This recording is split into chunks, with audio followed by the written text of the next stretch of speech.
Aaron Washington, the Black Trumpeter. How are you doing? I'm doing great, Dr. Thunder. Thank you for having me. Oh, absolutely, absolutely. So we met. You reached out to me, um, and and we did some lessons.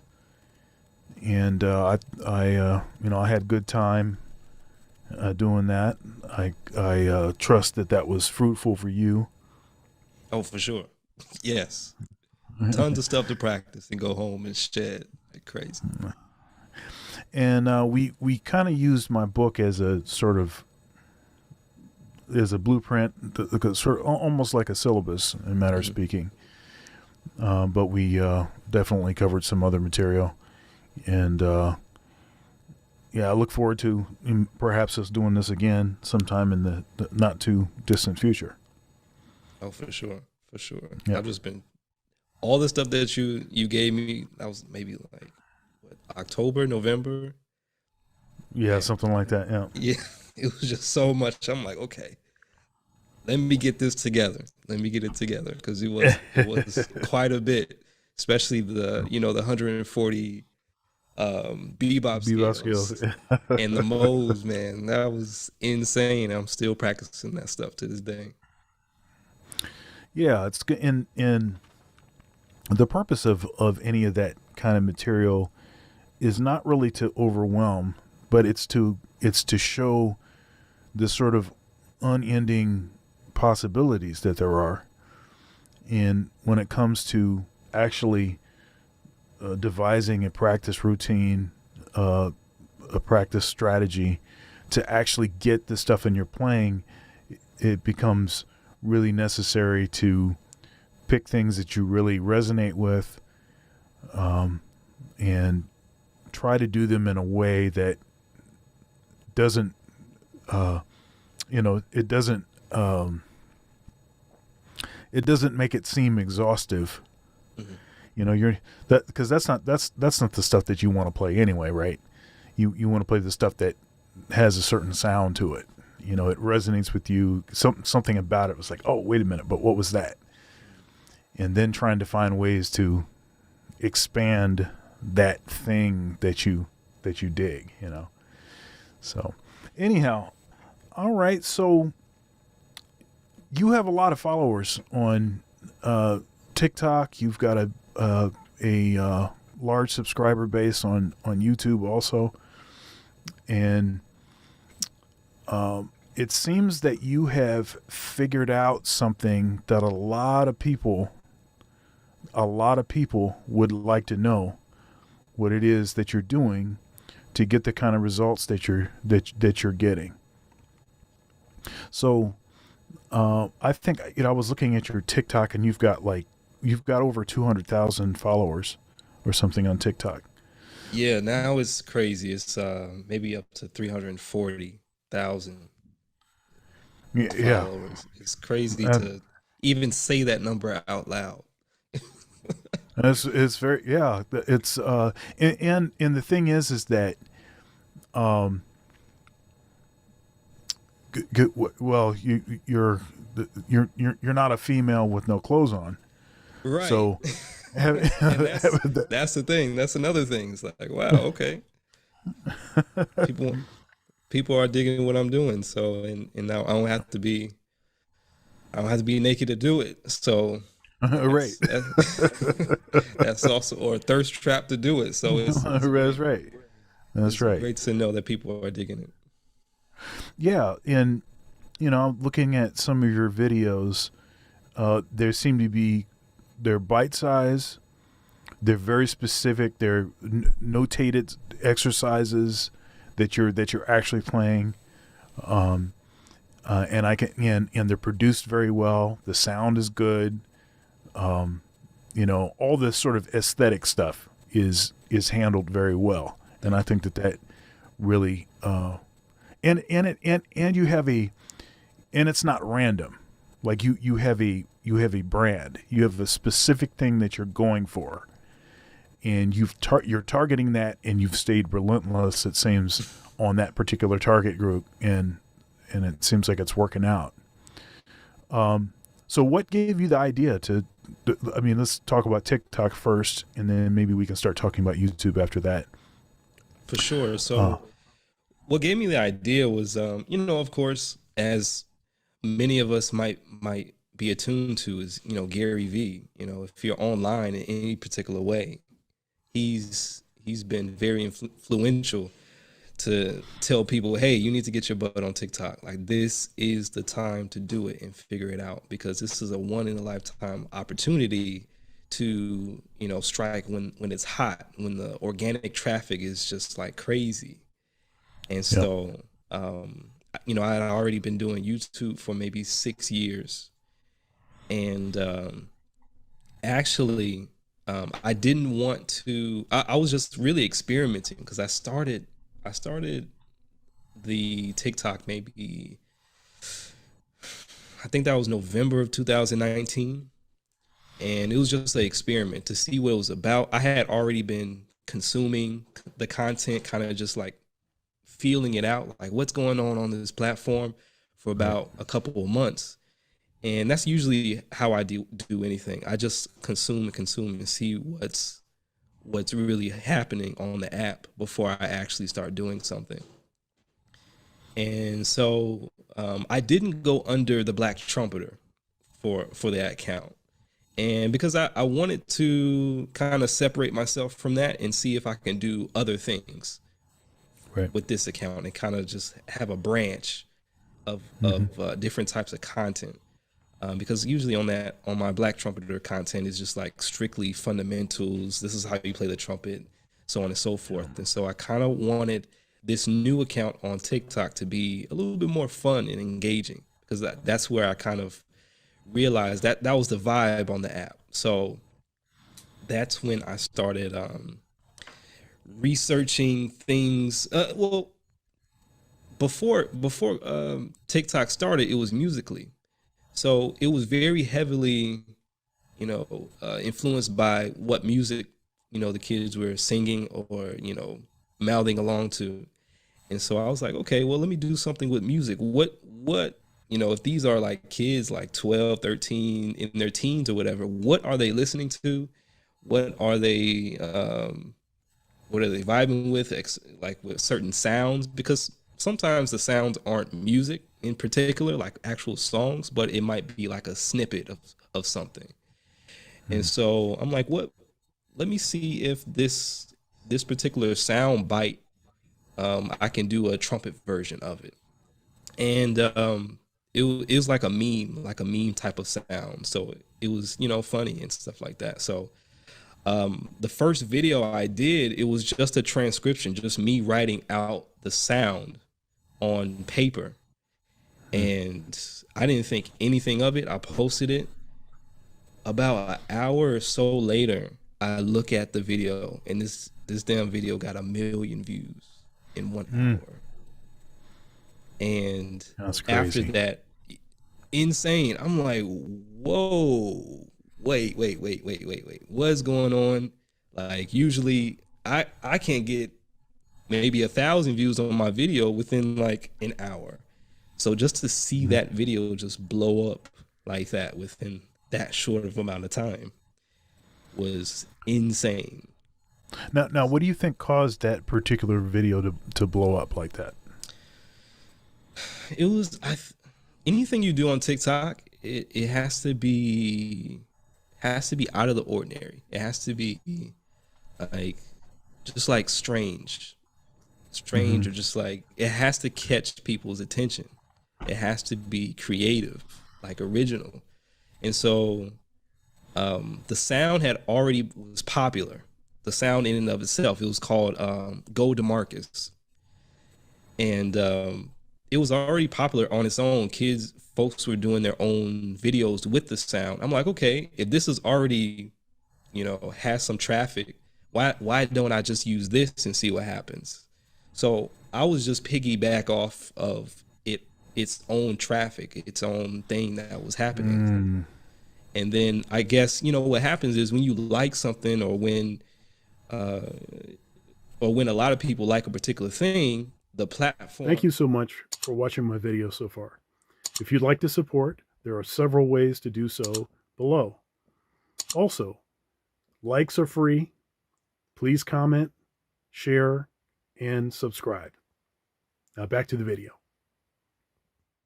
The platform, you know, gets all those people that liked it before and say, hey, you might like this. So that's probably what happened, is the people that had already engaged with that sound before had seen it, and then it just took off. Yeah. And yeah. You know, there's like there's always the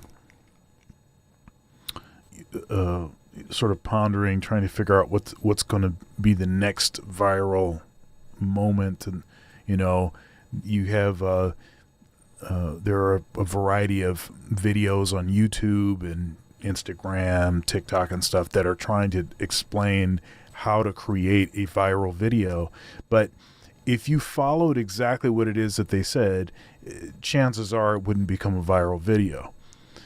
And there's so many of these, there's so much stuff that has to like align perfectly. Now, if you didn't pay attention to the things that you did, then it wouldn't have been a viral video. But maybe if you did the same thing again, but maybe with something else, maybe it doesn't turn into a viral video either, right? So it's like that whole thing is puzzling, and it seems though that some folks have been able to do multiple viral videos, because it seems like they're tapped into something.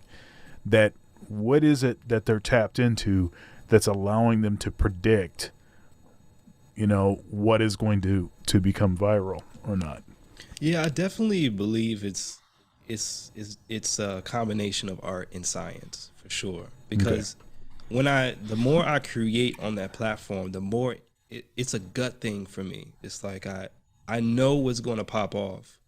It's like I can feel it in my gut. Like I know they're going to like this, and I know it's going to go crazy. And I know when it's not. And that's probably the most important part, because if I post something and if it doesn't get a certain amount of views within an hour, I know, okay, that wasn't the video. And usually for me and my audience and the view rate, that's usually, if I don't get at least 10,000 views within the hour, I know that video really isn't happening. But if I get more than that within that hour or 10 minutes or 20 minutes, I know that's going to do well. So you just have to pay attention to those types of things, like how fast the engagement is, how fast people like it and comment and things like that. But it definitely takes research. Like I have plenty of videos on that channel that has like millions of views, and that's not by accident. That's by research. I research the sounds. I research what people are doing with the sounds. If it's new, if it's old. And old is relative, because old can mean like a week, or old can mean like a month ago. But that platform just moves fast. So there is a science to it. It's just that you have to be in tune with a few things. You have to be in tune with who is your audience. What do they want? Though that's like the most important thing, because if you don't know who your audience is and you don't know what they like or what to cater to, then you're just going to be shooting in the dark and hoping things, pop off, rather than actually knowing.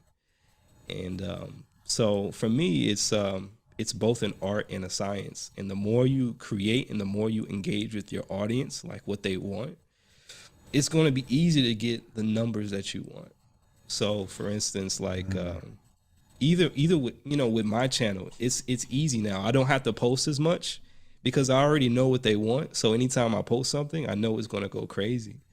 It's just like I just need the time to create it. That's all. And so with my channel, I'm getting hundreds, if not thousands, of requests to do this song or play this song. I want to see this. And so I already have a list of content that I can do and just knock out. So it's really a matter of knowing your audience, and that's with any platform. Now that's interesting. So, how long ago was it that you got to the point where you got a significant number of requests of doing this and doing that? You know, I'd like to hear you do this, enough to where if you just worked on the list, that would be enough. So I started in like around Christmas, like right before Christmas time, 2019. And so it took when I started, it took me about a week to get to 100,000 followers after that video. And then I posted another one of me actually playing it, and that went crazy.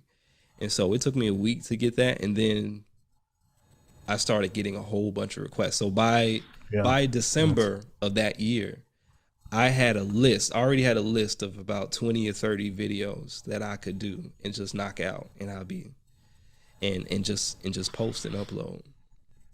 Yeah. That's incredible, man. That's really incredible.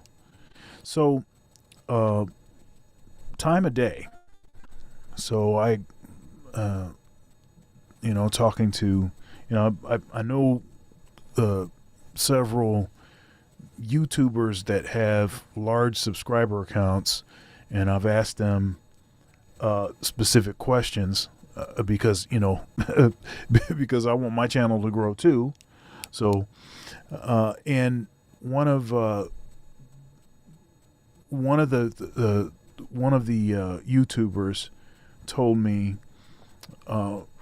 he sort of broke down what his schedule is. He's like, well, if you're going to release a new video, then do it in the morning. You'll have some folks that will stress making sure that when you're posting or when you're doing a live, that you try to do it at the same time. You can sort of look around and see what other folks are doing, what their schedule is. You can either try to do things at times where there's a lot of traffic. There's all of those charts and stuff that show, when the most traffic is. You can try to go at the same time as someone that is sort of a benchmark for you, or you can try to go opposite them so that you can get some of the viewers that maybe aren't watching them at the time. Mm-hmm. The daily content thing, posting something every day. Folks do that. How much of that stuff that I'm saying right now have you found to actually be worth something, and how much of it is really just really good, just really well crafted videos that are, as you say, what your audience wants, and you're delivering what it is that they want? Since I've been creating content for 6 years, I've tried all of it. I'm going to post right when a lot of the viewers are on. I'm going to post 2 hours before so I can get a nice steady view, view spike or whatever. I've tried posting at odd times, like random times, even when there's no, like, most of my audience isn't on, maybe at 10 o'clock at night or in the middle of the night. And on different platforms. And I would post the same content at the same time, or post the same content at different times on different platforms. And so what I figured out is that, especially right now, when everyone is doing, or every platform is doing, like, short form content, like shorts or TikToks or the reels, like, for me, and what I've noticed is, like, the time really doesn't matter, because if the content is good, people are going to see it because the platforms want you to see it, and you're using that feature. So, like, for instance, on Instagram, it's really, like, Instagram is so tough to grow on. Like, I feel like Instagram, like, caps certain views. Like, if you hit a certain view, Like they cap you at that. And I think Gary Vee has talked about that as well. But I had posted, one of the one of my like easy jazz songs to play on trumpet, and I had posted that. I don't remember what time or what day, but it was getting a few views and it was doing well. And about a couple of days later, it spiked. Like it really went off, and that I didn't know why it did that, but it went viral. It got way more views than I had ever gotten ever on Instagram. 300,000 views. And so what I'm trying to say is like I would say experiment with the times. Don't be so locked in on I should post here because they say this, that's when all my viewers are on.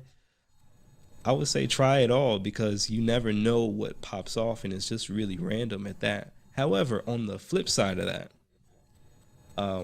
like I said before, you have to be aware of who your audience is. So for instance, on TikTok, I'm not going to post some content at noon because I know most of them are in school. Right. I'm not going to post. Right. I'm not going to post at. If my audience is mostly adults, I'm not going to post in the middle of the day because they're at work. I'm going to post after right. The work day is over, like 4, 5, 6. Yeah, that's a good point. And I have sorry. So anyhow, let's see, I lost my train there. Okay. So with respect to daily posting, that's something that I experimented with. I did the Hot Licks video series where it was one a day for 366 days in a row.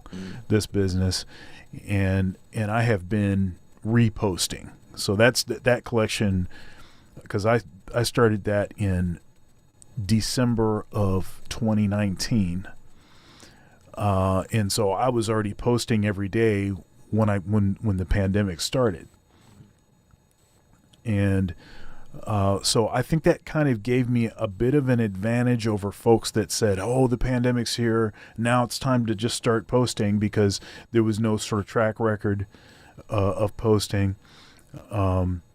And my YouTube channel has been around since 2007. So I think I got on in 2007, and I was doing these videos called Lesson of the Week videos, which were just clips out of my weekly lessons where I teach at. And, I did that for about a year and a half. And people kept asking me, well, when are you going to start doing those again? And I was posting other kind of stuff, lectures and all kinds of stuff like that. And then I got really in the middle and busy with some other stuff. And so actually my channel was monetized, but then I just let time pass. And so then I had to get more consistent with content again to get it back monetized. And it didn't take that long because I started the interview series that we're doing now. So this will be episode 204. And that began in March of 2020. So right when the pandemic started. And it was something that I wanted to do, but I either didn't have time to do it, or I didn't have the right window or whatever. And I was like, okay, well, it's time to do this. Plus most of the folks that I would like to interview, they just became available. Right. Everybody was available. And at first I was interviewing like 5 days a week. I was cranking them out. And then I got to a point where I was like, okay, let me do more like 2 or 3. And I've had some, a couple, maybe a month or 2 or something where I took a break from doing them, but usually it's been pretty consistent. And now I've gotten to up to now where all of the interviews are performing better than they were before. And I've used all kinds of different strategies. Okay, you do the thing where you collaborate with someone that has more subscribers than you do. You try to, I was doing the interviews where I just had the name of the person, but I've learned that there needs to be a topic associated with the conversation, and that makes it work better, So there's like all these things that nobody really tells you, and then you just kind of experiment and try to figure it out, right? So anyhow, I'm saying that to say, there's been since the pandemic started, there's been a number of folks that sort of have just flooded in the sort of online content game. And as I said before, it seems that the folks that had it going prior have a bit of an advantage, both in just dealing with the technology associated with doing it. What kind of camera, what kind of microphone, what editing software, what are the platforms, period? Do you even know what the platforms are? What platforms are better for what kind of content? All of that kind of stuff. If you had sort of somewhat of an understanding of that, then it seemed like the pandemic was a really great period for those folks. And then you had a lot of folks that were trying to sort of reinvent themselves because, okay, there's no gigs. So now I need to teach lessons and I need to do X, Y, and Z. But some folks were able to make the transition. Some people already had some experience with the technology. Other folks, it was, not so much. So what is your take on this whole pandemic period of time? It seems like it's been very fruitful for some, maybe not as fruitful for others. What are some of the factors that you think that possibly had played into that?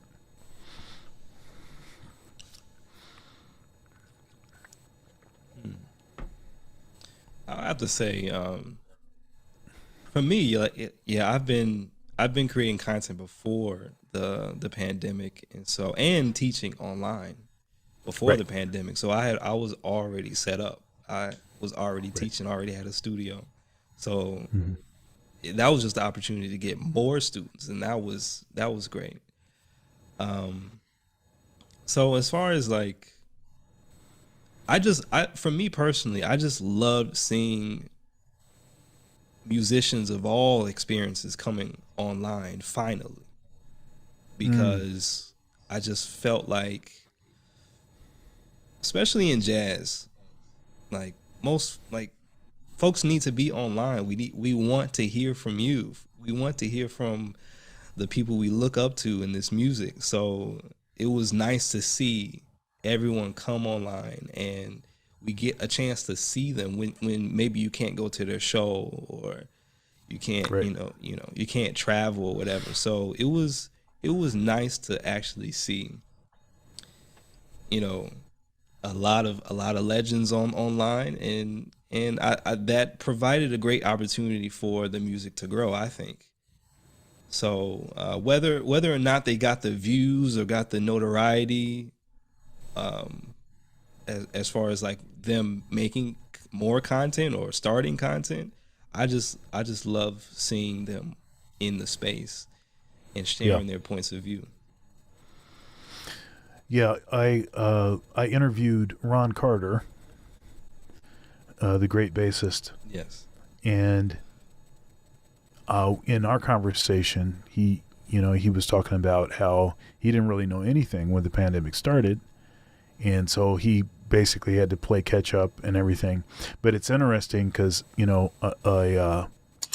another person that I've played with and I also interviewed, Victor Wooten, he was telling me, because Victor Wooten was doing this sort of a Zoom session for bass players, and part of it had to do with trying to share information with respect to just how to deal with the sort of new, you know, the new situation. Like, you need to have some, you know, technology chops. And so he saw Ron go from not really savvy at all to being like, you know, way savvy. And he's doing a lot of stuff online. He really understands the technology. He knows what he's doing. He's teaching other folks, you know, how to do it. And, you know, this is an, you know, 80-something-year-old guy that's already done everything there is to do. You know, and so that's you know, inspirational. You know, I always like to see folks that are still able to reinvent themselves, you know, even after having such a great career. Now, you know, I teach, and there's been, you know, right at the beginning of the pandemic, it's like, okay, now everything got busted down to online instruction, and you have a lot of older faculty members that were being asked to change courses that they had been teaching forever and ever a particular way, to change them and adapt them to an online sort of platform. And you and I know that stuff does not necessarily translate. Right. And not only that, there's a lot of things that you can do online that you can't do, you know, standing in a classroom, not as effectively, at least.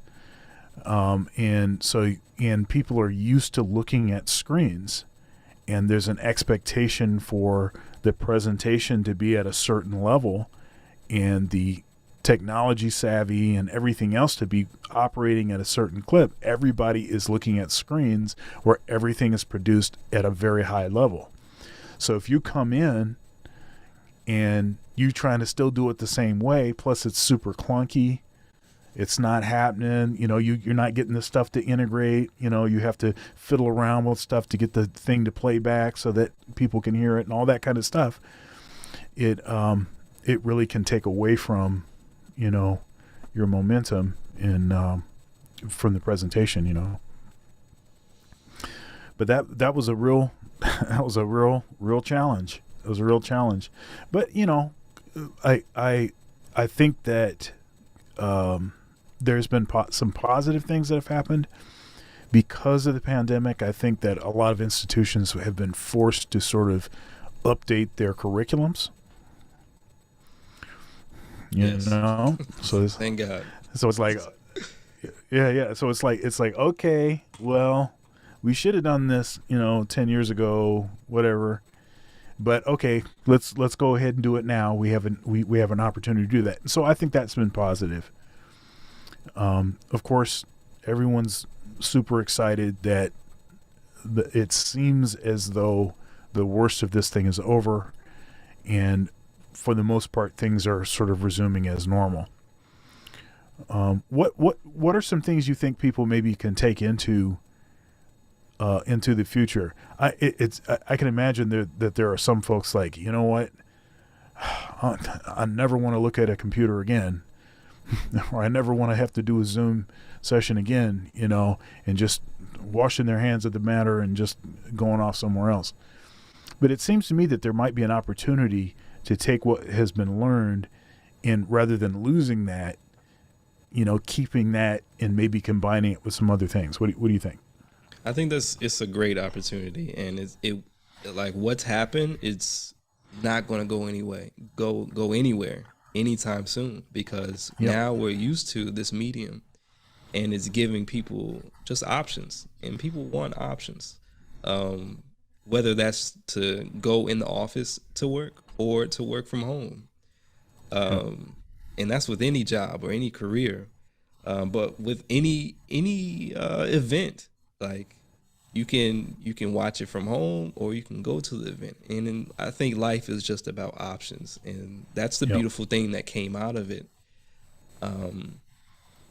As far as education goes, I feel like like video is where it's at. You know, Yeah. video is not going anywhere, and it's getting bigger and bigger by the second. You know, especially Yeah. with I guess Web 3.0, when that's coming up pretty. Oh no. But I think, and like you said, like there's some things you can do, you know, on a video or on the internet that you just can't. It doesn't relate, or it doesn't, you know, compute the same way in person. Right. And Right. and I found, like, I went to school for music education, and they, you know, they harped on us about, you know, teaching for different modalities.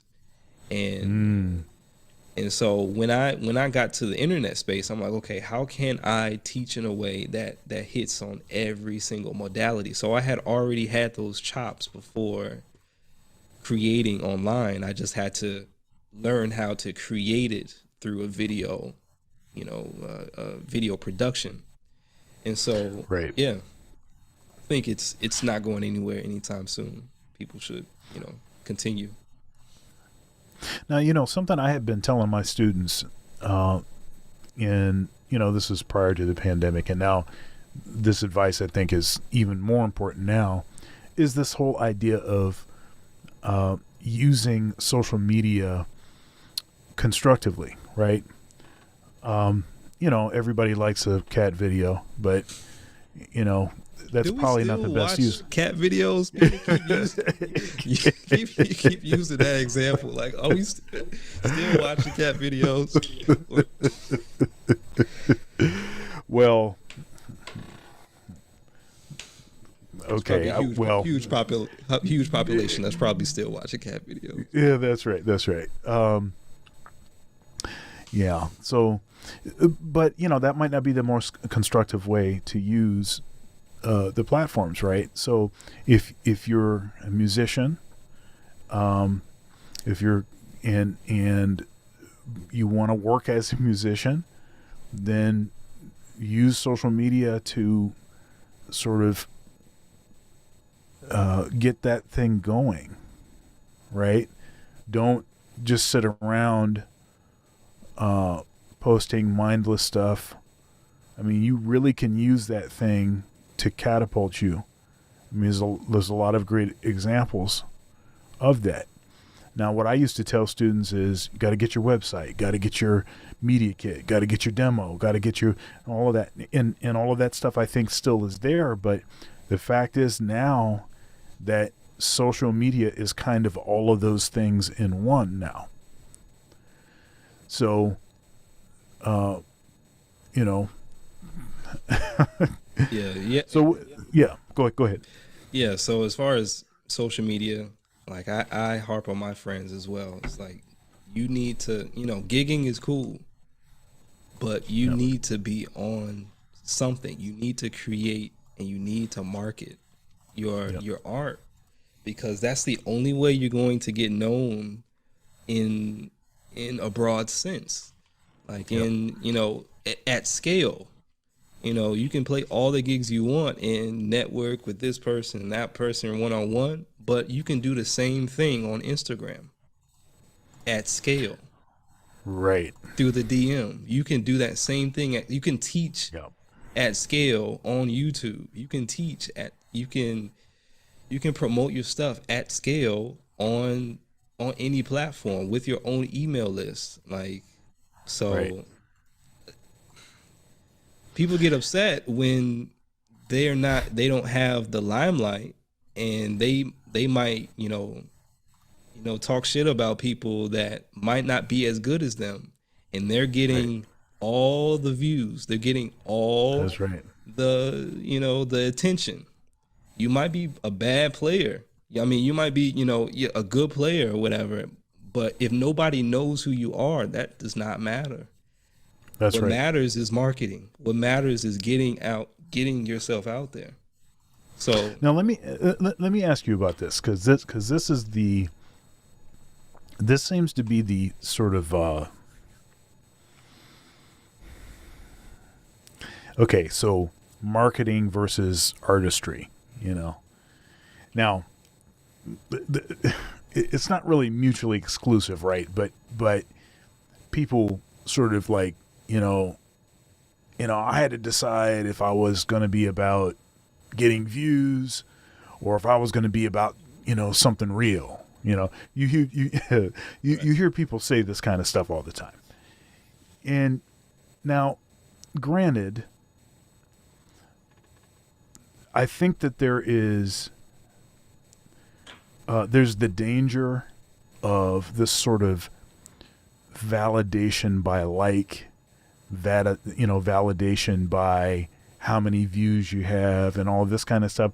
There is a danger, and I don't know that human beings have evolved to the point to be able to. Most of us have not evolved to the point where they can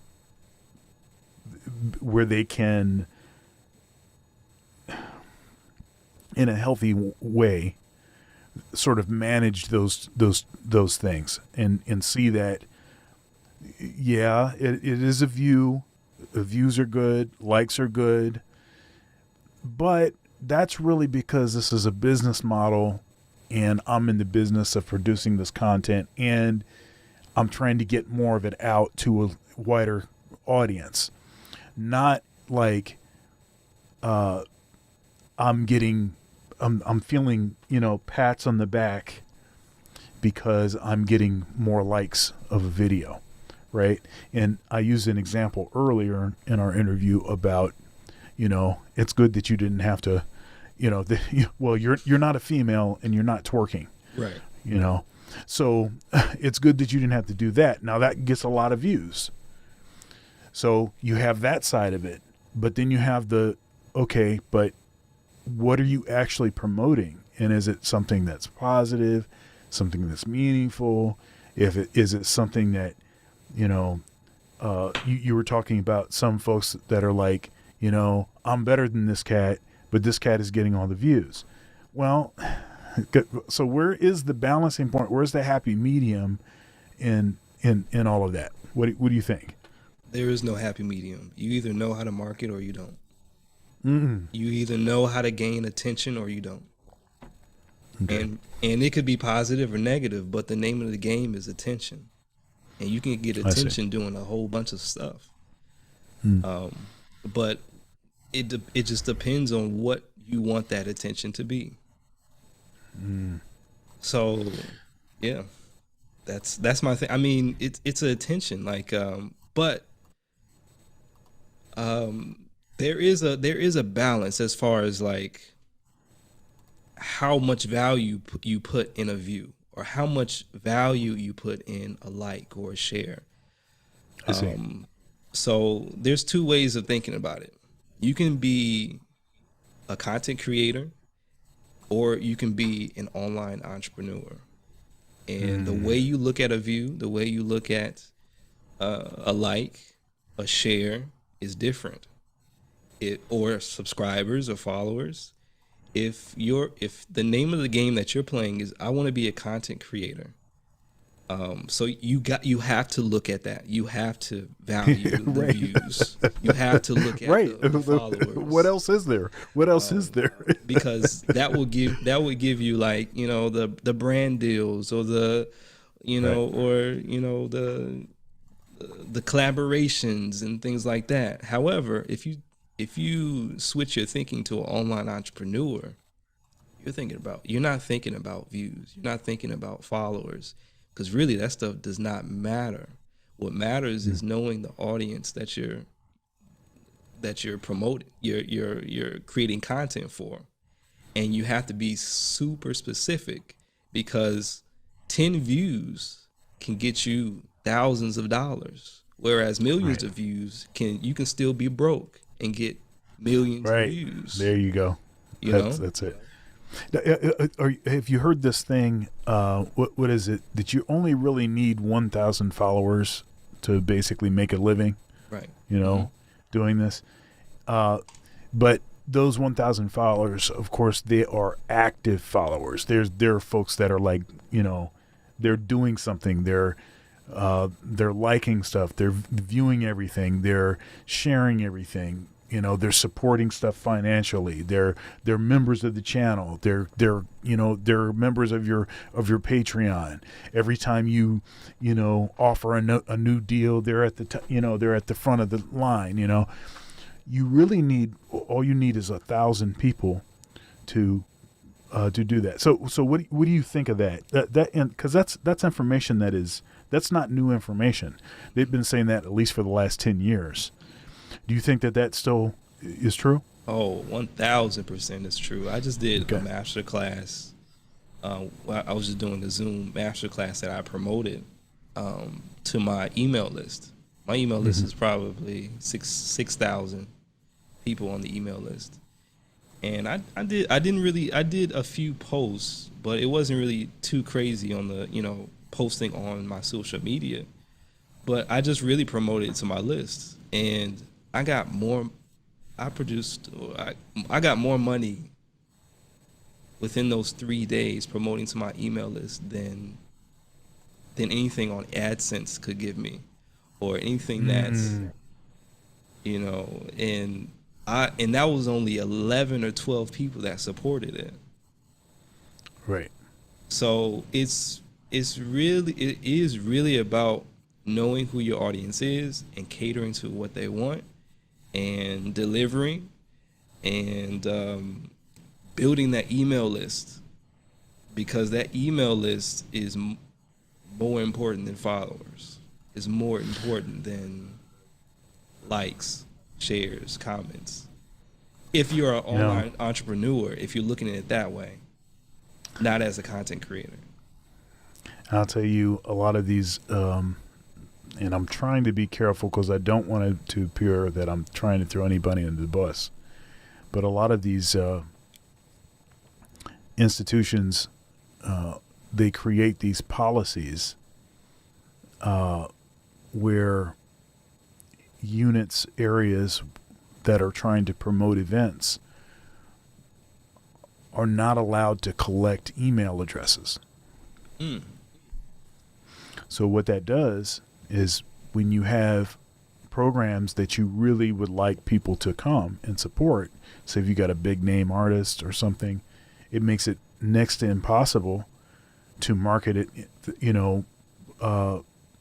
most effectively, which would be to the people that have come to your events before.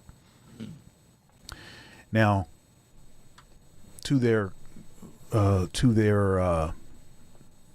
in defense of that position, say for instance, if you have a small number of really deep pocketed, folks that, you have buildings that are getting built and all that stuff. So you have millions of dollars that you need to raise, and they're getting sort of bombarded with these emails from folks that are just asking them to come to their concert, or maybe asking them for small money, not big money. I think the fear is that they'll get annoyed and then decide that they don't want to do anything. Now, I understand that. I get that. But it seems to me that what is that principle that they always say? They'll ask the question, what's more expensive, getting new clients or keeping the same clients? Right. Getting new clients is always more expensive. Yeah. Retaining clients is always less expensive. And so that's why something like an email list makes a lot of sense, because you're directly going right to people that have already shown that they want to support you. And I And yes, the social media thing is important. I think it's valuable. But to your point, you're probably going to get more people to actually, do it if there are people that have already done stuff in the past. Yeah. So So there's the money is in the email list. There is, like, for instance, like there is merit to having a lot of followers and a lot of views, because you can direct that traffic, through ads. Like if someone has interacted with your content, looked at your page for a split second, anything, you can target them. And so there is merit to having a big followers and all those views and things like that. If you're gonna do ads on Facebook or ads on YouTube, but what no one can take away from you is your email list or your text messaging list. So right. Yeah. Right, and that's the new thing is everything goes directly to people's phones. Yeah. And this is an interesting thing, because you take this into the there's a concept. Okay, so this idea is sort of borrowed from the sort of dating market, right? The modern dating market, where there seems to be several layers of willingness to give out contact information. So the first level seems to be like, okay, well, I'll give you my Instagram. So then so then you would have to DM somebody, and then if you're not their friend, if you're not friended, you may not even see the message, right? And if the person has like 100,000, 200,000 followers on Instagram, it's going to make it harder, right? So getting someone's Instagram is not really that valuable, right? So everything is about trying to get the phone number. It still is about the phone number. Yeah. Because once you get the phone number, you have direct access to the person. And so marketers, have learned this. I get a lot of junk. I don't even know how some folks got my number. Right? Yeah. So I get a lot of junk. So I understand why people want to, keep the riffraff out.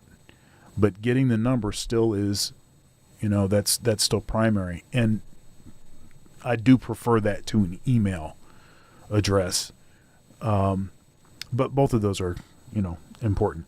Yeah, people are still opening emails. People are still communicating through emails.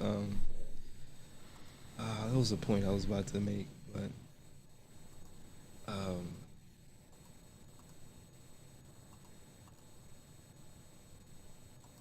yeah, email list. Get it together. Oh, for sure. So, as far I know, you were saying you were telling your students about getting the website and getting the EPK together. One thing that I've been hip to is like a funnel, like a sales funnel. Right. And right. If anyone out there is hurt or needs to look up, please look up Russell Brunson and ClickFunnels. Like, he's not paying me anything to say this, but like, if you know how to first provide value and get that email address, get that phone number, you need to learn how to get them down into a sales funnel that allows them to build a bigger and better connection with you, so they can come to your shows or buy your merch and stuff like that. And you won't even need a website. You won't even need a big following on social media. All you need to do is like learn, like, what is that one thing you want? What is that one thing you want to at least provide to your audience? First and foremost, you got to serve, and that has to be for free. Like, I don't, gripe and moan all you want about doing stuff for free, but you have to get the ball rolling with providing value first and not expecting the value in return. So you got to do stuff for free for a minute and gain that trust, And then, when you have that sales funnel down, you introduce them to another product or process or opportunity, and you can make money forever and not have to do anything extra, post content daily and worry about views and all that. But if you have a serious and organized system, man, I'm learning how to do that stuff right now, and it's great. And that's why I was talking about, like, the masterclass I just did this past weekend. Like, I'm learning how to, funnel people into a system to where I can live off what I'm doing. Yeah, I did, and I'm going to do another one pretty soon. I did what is it? Yeah, I did a sales funnel. So basically I did I say, hey, everybody, here's a free lesson, come and get your free lesson. And so that I didn't have to use another method, I just created a new email address. And then people contacted me through the new email address. And then I scheduled when the free session was going to be, and it was via Zoom. And so I did this free lesson. And then of course I made my pitch, you know, and the pitch was, hey, if you dig this, hey, let's do lessons. You can get in touch with me, X, Y, and Z. Also, you can buy my book, the Hot Licks book, you can do that, so I illustrated a few things, and make sure that you're following me on social media, because that stuff always helps. Because if I have a concert or a live stream that I want people to come and really support, it's gonna be much easier to get people that they feel like they had that sort of personal interaction with you to want to come and support your stuff. So that stuff, that's a really good strategy. And I like what you said. You have to serve, willing to serve, right? So, I have this thing that I've said this a few times in this interview series, and I can't remember the name of the artist, but there was a guy that he showed up to someone that was like his musical hero, and he played a different instrument than they did. So say he's a bass player and the musical hero is a piano player. So he showed up to the club that the keyboard player was playing at, and he had transcribed like 20 tunes or something, right? Solos and everything. Wow. And it was like killing. It was like so killing. Like, it was well done, everything else. And he just said, hey, you've been such an inspiration to me. I just wanted to give these to you. Okay? Didn't ask for any money. Hey, hey, if you want these, you can pay me. No, it wasn't that. Hey, here you go. And of course, anyone is going to be tremendously flattered that someone that didn't even know them would spend all that time and then being willing to give that, right? So it says a lot about the person, says about something about their character, the willingness to, prioritize other folks over themselves. A bunch of stuff that it communicates. But then it also communicates that this guy really knows my music. So this guy ends up getting a gig. Of course. How could he not? Yeah, but folks don't really want to do that anymore. That's the crazy. And I understand why they don't want to do it, right? Because you got to put the time in and like this. But it's like, what else are you using for the time? You broke, you ain't got no gig. Right. Your time is not worth anything right now. You might as well be doing something. Right. And like back to your other question about folks, getting online and creating content when the pandemic started. I just saw a trend of just like people trying to get to their 1,000, subscribers on YouTube and trying to monetize. Right. Bruh, like you're not. Even if you do get to 1,000 subscribers, you're not gonna see that money unless you're doing like phenomenal content. Yep. It took me maybe 2 years to do that, and I'm still getting maybe. It took me, like when I first started, it took me months to get like $100. Months to get $100 it takes for a long AdSense. time. That's right. And even then, it wasn't as hard as it was now. Like before, the requirements were just get 100,000 views and what, like 1,000 subscribers. But now you got to do watch time. Like that's even more difficult. Oh yeah. So it's just like if you're trying to bank on that, like that's a very slow route, and so bring it back to my point is like you can't rely on AdSense unless you're a very superstar creator that's making millions or hundreds of thousands of dollars off AdSense.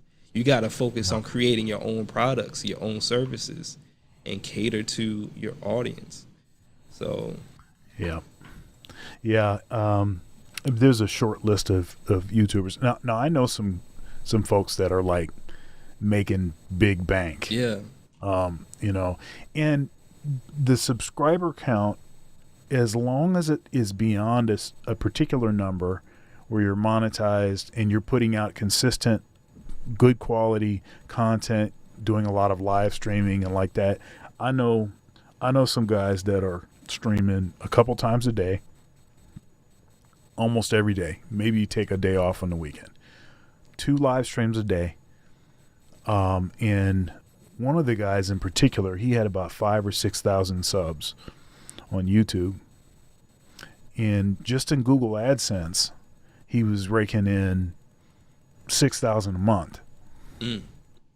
Right? But that is 2 live streams per day and long live streams. And hyper focused on a particular topic, and covering all of the trending topics. Anything that was trending that was anywhere near this specific topic that they focused on. And this dude's like a machine. He's just doing it like this. Now he's got about twice that number of subscribers, and so his bread has probably gone up. It's not necessarily double, but it's gone up. And you see folks that, folks like Kevin Samuels. You know who Kevin Samuels is? Definitely. Okay. Yeah. Rest in peace. Yes. Yeah. So, rest in peace, Kevin Samuels. But folks like Kevin, who, let's see here. Let me see if I got this. I probably got it.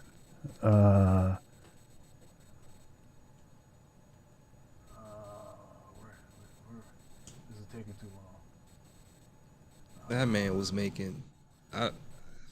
Well, he's making probably 500,000 a month towards the end there.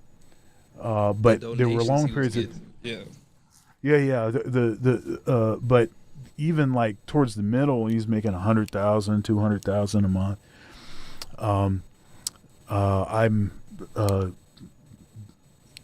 O'Shea Duke Jackson, and I interviewed O'Shea. I also interviewed Donovan Sharp, and both of those guys are doing significant money. But back when O'Shea had about 100, a little bit more than 100,000 subs when I interviewed him, he showed me. He turned around he shared with me his analytics, and this dude was getting, back then. I mean, he's more than twice the number of subs, and he's got like 2 or 3 more channels now. But this cat was getting, $30K a month in Google AdSense. Sheesh. Now the cat was doing a video, 5 videos a day. These videos, celebrity junk, and he was, what was it? He was basically doing like 150 videos per month. And it was like a machine. I mean, he had the thing. He had it happen. You can make money if you're willing to work like that. See, this is the thing. Yeah. This is the thing. People think that the internet, that's going to be easy. I don't have to do anything. This is easy. I can, I want to be a YouTuber. That's like one of the things that I think Gen Z talks about. I want to be a YouTuber. It's like a thing. It's like, well, because then you can travel and you can do, you can do stuff. Look, you're going to be too tired to travel. Right. You could you don't understand what this thing is, and especially with all these other folks flooding in, thinking that they're going to get, I mean, it's a lot of discipline. It's a lot of discipline associated with it. Editing these videos, man, it's no joke. People think it takes 1 minute to edit a 1 minute video. Oh, it does not. It does not take 1 minute to edit a 1 minute video. No, especially the way your videos look. I did want to ask you about that. So what software are you using for your editing? And maybe give us like a general breakdown of like some of the critical equipment that you're using. Glad you asked that question. Because when I'm still using my phone to record. Yeah. Still using my phone. It wasn't until this year, actually, in January, I stopped using iMovie.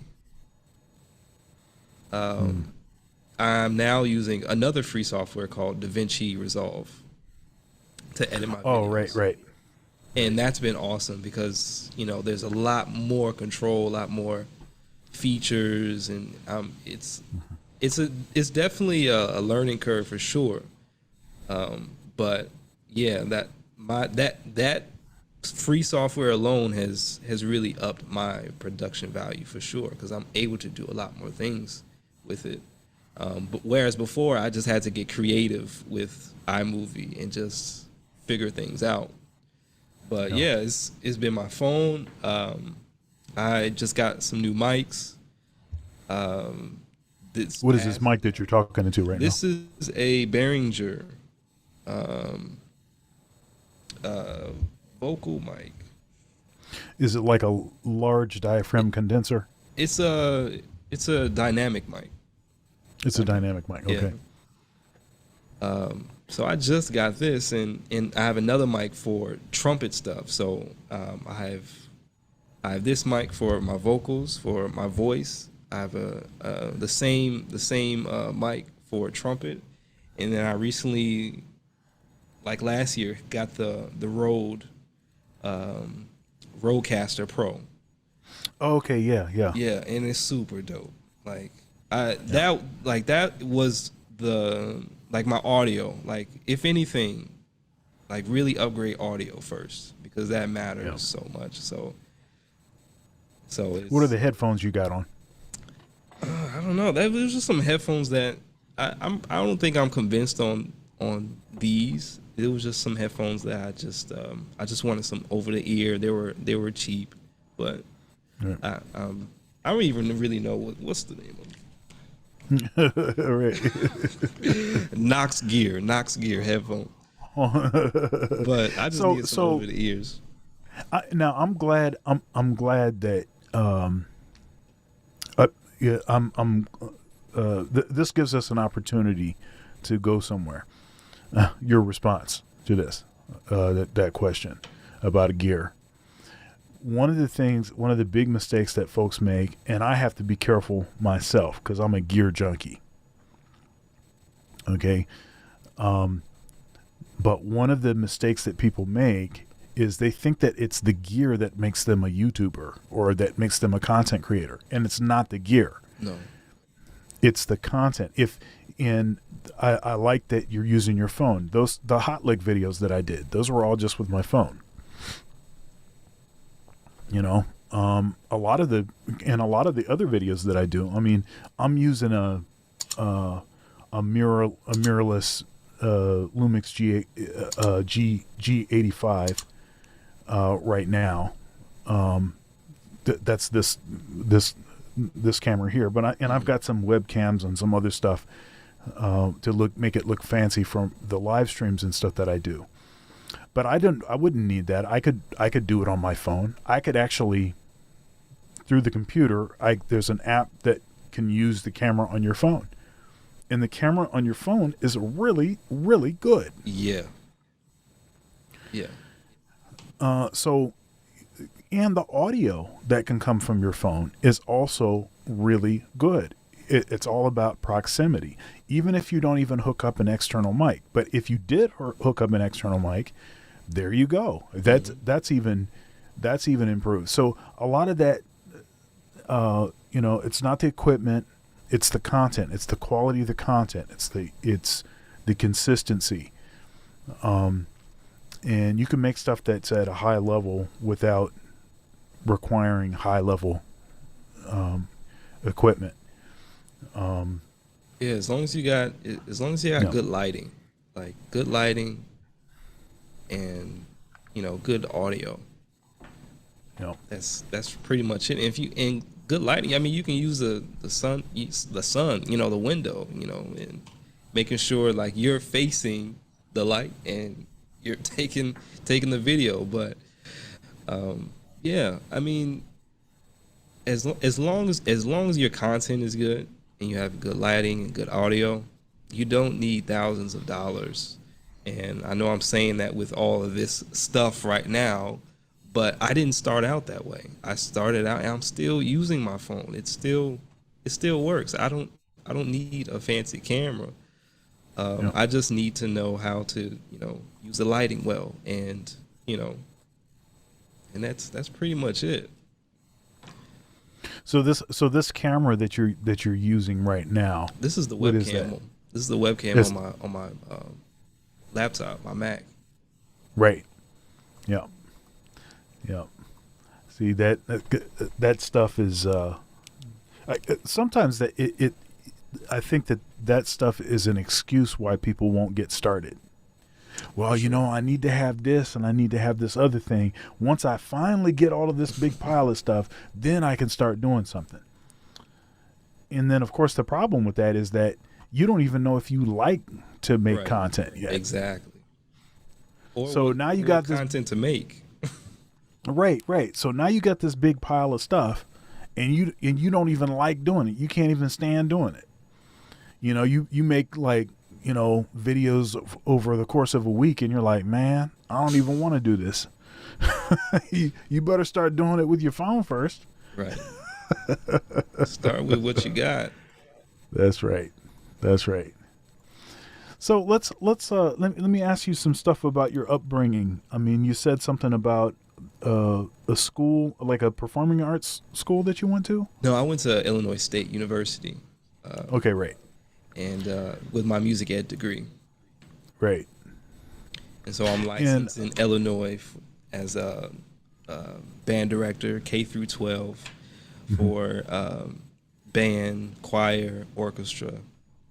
Right. Yeah. And so talk to us about your upbringing. Like what got you playing trumpet? And it seems like you've been tech savvy much of the time. And has that been something that sort of tracked along with your interest in music? Well, when I first started, starting the trumpet is not a really fabulous story. I started when I was 11 or 12. In the 6th grade, my mom and I moved from a different town, and so the school that I was going to had a band program, and in other schools prior there were no band programs, but I was still involved with music like choir and some musicals. I would do some talent shows and things like that. And this particular school I was in, we were going to start like the what do you call it, the orphan, not the orphan instruments, but like it's not a flute, but it's the recorder. We're going to start the recorder. Right. We're going to start the recorder in 5th grade. I was in 4th. No, we was going to start the recorder in 6th grade, and so I was really looking forward to it. I was like, man, I'm going to actually play an instrument in sixth grade. But we moved, and I was like, man, I really wanted to play the recorder. So, but there was a flyer when we moved, and there was a band, like one of those instrument farm things where you just go in and you try out some instruments for the band program. I saw a trumpet. Right. It was gold. Well, it was actually a cornet. So I saw it. The first thing I walked into this big gymnasium, and I was like, hey, that looks cool. It's 3 buttons. Well, how hard could it be? And so, I sat down. The dude told me how to form my lips and hold the instrument. I made a sound. He said, oh, you made a sound. You must be a natural. I was like, cool, I'm a natural. Sign me up, trumpet. And I walked out, and that was it. So I didn't try anything else. And yeah. So that's interesting. I interviewed Vincent Chandler, great trombonist, also Andre Hayward, and they both had a similar story about how sort of trombone ended up being the instrument, and it entailed basically it being the only thing left over, or like they didn't really want to do it, but that was their only option. Like I think Vincent said that he really wanted to play saxophone, but there was like, sorry, it's the trombone or nothing, this kind of thing. So it's interesting how sometimes how common that story is, where it's the first thing that caught your eye, or it was, the last thing left over, or whatever it is, and how it seems to, in all of the interviews that I've done and all the guys I've asked the question about how they pick their instrument, there's at least half of them are just by happenstance. Right.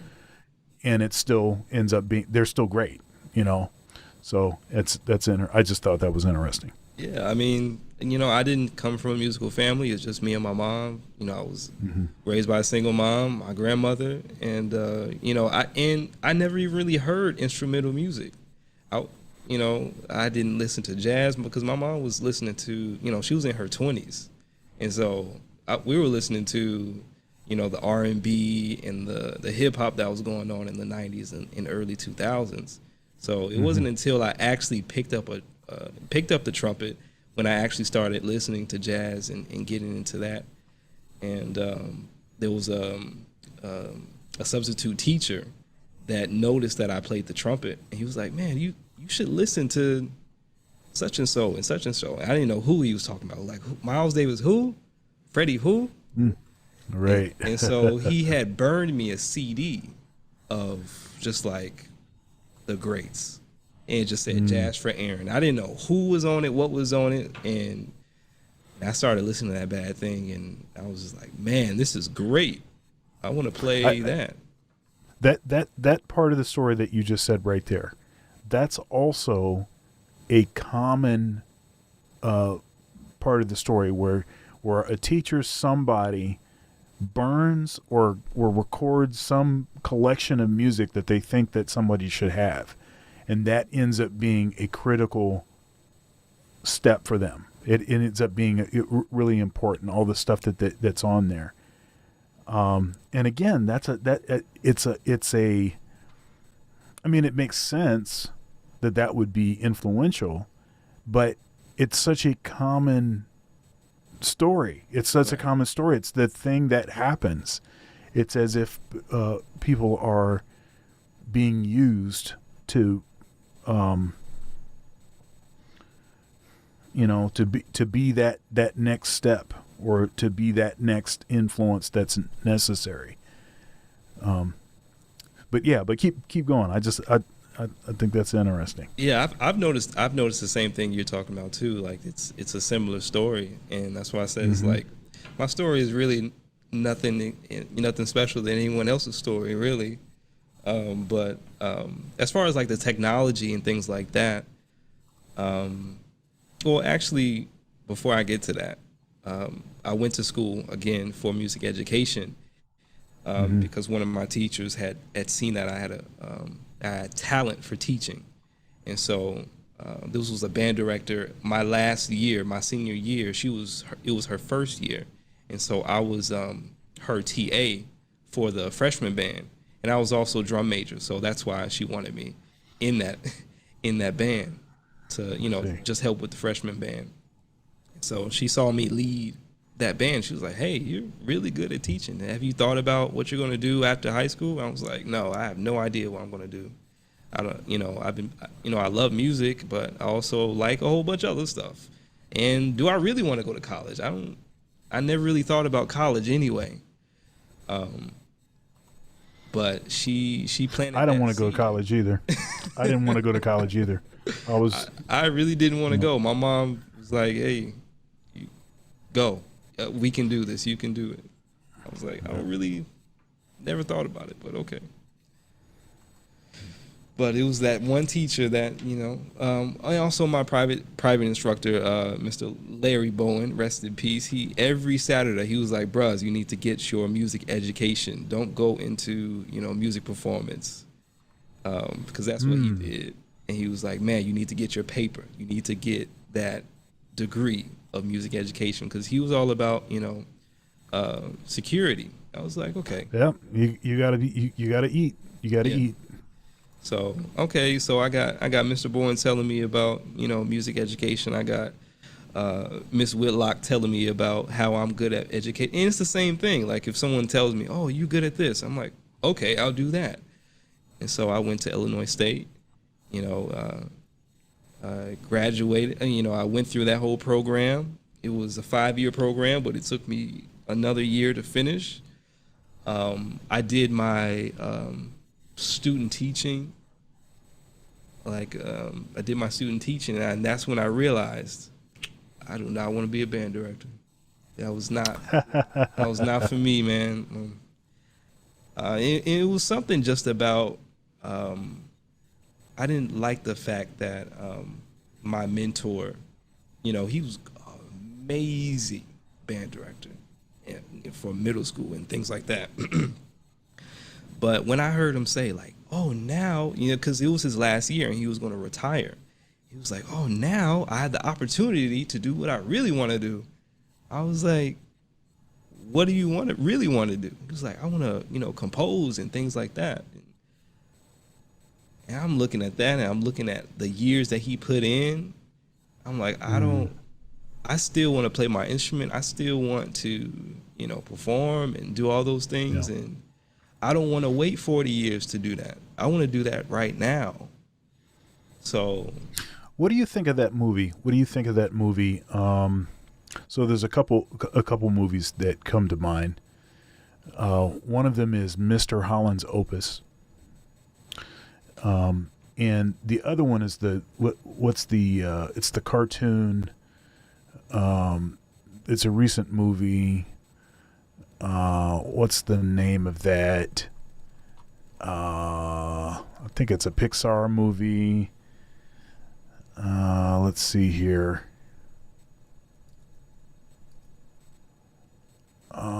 Soul. Soul, yeah. And so, did you see both of those movies? I saw Soul. I don't know anything about the first one, but I did see Soul. Yeah. So let me describe Mr. Holland's Opus to you. So this is a guy that did not want to teach, but he was in a situation where he needed a steady income, and he was pretty kind of disgruntled early on as a teacher, but then really kind of grew into the position. And then 30 years in, 35 years, whatever it is, after a whole career, he really was a composer, right? That's really what he wanted to do. But he had sort of put that on the back burner and prioritized his teaching and his students. And so the guy's name is Mr. Holland, and he had this a manuscript of one of his compositions that he had never had played. And so people came back to the school from several kind of a couple generations of students that he had to all play his opus, right? With him conducting, right? And it's totally a surprise and all of that. So that's the movie. It's a touching movie and everything. And it's not really about the music, I think it's a really good movie. And then of course you saw Soul, which is interesting because he is trying to break out from just teaching, and he sees that he's got this opportunity, and then all this other stuff happens. So what did you think of the Soul movie, first of all? I mean, I enjoyed it. I know there are some folks that probably didn't like it, but I liked it for what it was. I liked how it revealed a human side a real side of what it's kind of like to be a musician in a way. Mm-hmm. When you're hustling, when you're doing what you got to do, but you really want to do this one thing. You really want to, perform and be an artist and things like that. However, I loved at the end, he got to the opportunity and he was like, we're going to do this again? I don't think it was like he got to his dream to playing with a great band and saxophonist. And he just realized that's I don't really want to do that, or is that it? Is that all that's there? So what I say all that to say is it just reveals that humans are just, we're not, we do a bad job of just future, looking into the future and kind of realizing what really makes us happy. We get to a certain point and we realize, oh, this is really not what I thought it was going to be. And so well, it's that thing. Correct. It's that thing that we talked about before. You collect all the gear and you got all this big pile of gear, and then you don't even like doing this. Right. Then you don't even like doing the thing. You can't even stay at doing it. I think that a good idea to have some actual interaction, some actual experience doing the thing that you're saying that you want to do. I always encourage my students to, while they're in college, you should be hustling gigs. You should be playing as much as you can and seeing music, going and meeting musicians, hanging out, going to jam sessions as much as you can. Do all of that stuff. It's not just because you're trying to grow. That's you need to grow. You need to get better because there's a lot of cats that can play. So you need to get better. But it's not just about that. And it's not just about networking. It's also about seeing if you actually like this. Right. Do you really want to be hustling like this? And do you really want to prioritize this basically over all of the relationships that you have? I mean, that's what this is. People, and I don't think people get this because I think there's a lot of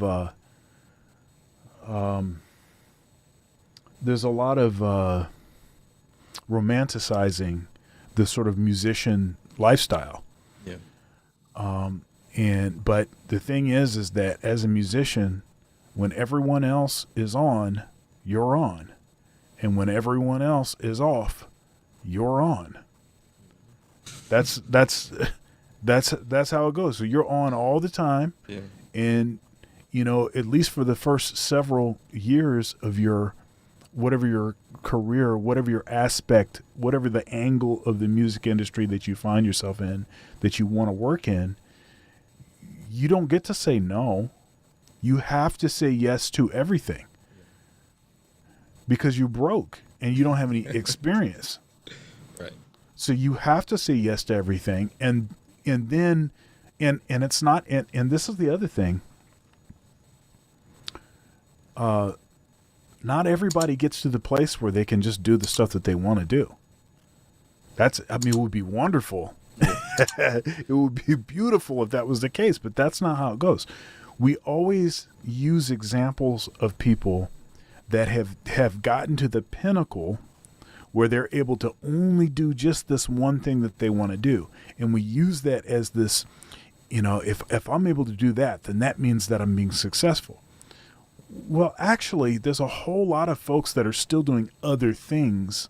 They're able to still do the stuff that they want to do, but they're also doing other things because it's a balancing act. You want to have a family. You want to be able to consistently pay your bills. You want to be able to, look, man, this is the real world. This is not, you get out of college and it's like, oh yeah, now I'm ready to, for my life to begin. That's right. And you ready to pay bills too. That's what's up. Yeah, that's real. That's real. Yeah, and kind of even going into how I got into the, content creation and all this technology, I realized I didn't want to be a band director. I want to be a musician, but, I still love teaching. I could teach for free. Like, I really love it. Yeah. That's my passion. I could teach for free and I would be happy. I could play my instrument, practice my instrument, and for free and all day if I could. I'd love to do that and perform. But no one really tells you that when you get out of college, like, it's the wedding band hustle. Like, it's... Let's go. Let's go. It's the wedding band hustle and the random gig hustle and so I was just talking to my friends and we were just like talking back and forth and we're still playing with folks that are twice our age, doing the same gigs, doing the same wedding gigs that we're now doing, like in our 20s and 30s, and we're looking at them as like, do we really want to do this for the next 20 to 30 years? This is what we signed up for when we picked the instrument. Like, that's not what I signed up for. I didn't sign up to do that. And so that's when I started thinking different. And that's when I started my channel, and that's when I started, even today, this is the time. This is the time to do what you really want to do. This is the time because it's possible. It's possible to do anything and make money off of anything. Yep. And it's just a matter of knowing the right information. And so I'm finally, after 6 years, I had the right information. I had the systems. I had the things that I need to do in order to make that happen. But, no one tells you about the struggle, the hustle, and if you really want to do that. And is there another way to still play, or another way to make money and be in music that doesn't involve? And I just want to say, like, it's nothing wrong with wedding bands and doing the gig thing, and there's nothing wrong with that. But if that's not what you're into, if that's really not what you want to do, you got to figure out how to do the thing you really want to do fast. Right. So, and try to get out of that situation, whatever situation that may be, and get out that situation as fast as possible so you can spend your life doing the things you want to do and things you love doing. Yeah. You know, I have an 8-year-old, and he's playing baseball now. He actually, one of the baseball seasons we have him in, baseball leagues, it's ending as another one is beginning, right? And he's, he likes baseball. And when I look at my son, I realize how weird I was when I was his age. Because my son wants to do the stuff that an 8-year-old wants to do. The usual 8-year-old. He wants to play video games. He wants to surprise me by punching me as hard as he can in the stomach. He wants to tackle. He wants to wrestle. He wants to do all of that kind of kid stuff. And, he's a tough kid. He's super athletic and all of that. So, I'll support whatever it is that he wants to do. Now, I started playing music. I started playing when I was 6. And I was totally possessed by it. It's like all I wanted to do, And so my parents wanted me to have some more balance. And so it's like, okay, let me have the horn. Give me the horn. Go outside, go do something else, But that's not the usual thing. That's not normal. And I can't base, I can't use that to measure if someone is really wants to do something or not, based on if when they were 6 that, they wanted to practice all day or not. That's not a good way to measure that.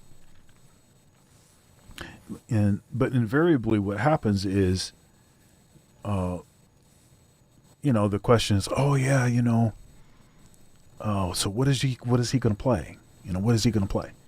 Right. And, he's got a trumpet, I bought him a P trumpet, it's actually sitting right here. Nice. Right. So he's got a P trumpet, and one of the people that I interviewed early on, Bria Schoenberg, Yeah. as a plunger, Wow. from her assigned plunger. And a set of drums. So it's over there. And let's see here. It's got a guitar and little amplifier and a pedal board. So he's got stuff. He don't do nothing with it, right? But he's got stuff, and if that's what he wants to do, that's fine. But, I was just saying this to say, people got to do what they want to do. Right. And I think that people assume that you're going to that your kid is going to do what you do. Maybe, but maybe not. And I'm fine if he doesn't. If he doesn't, it's probably good because it's hard being a musician. Yeah. Yeah. It's a constant. It is a constant hustle. A constant hustle. Now I will say that music has been what has paid all my bills and facilitated every relationship that I have, and I found my wife that way. All of the stuff that I have is music.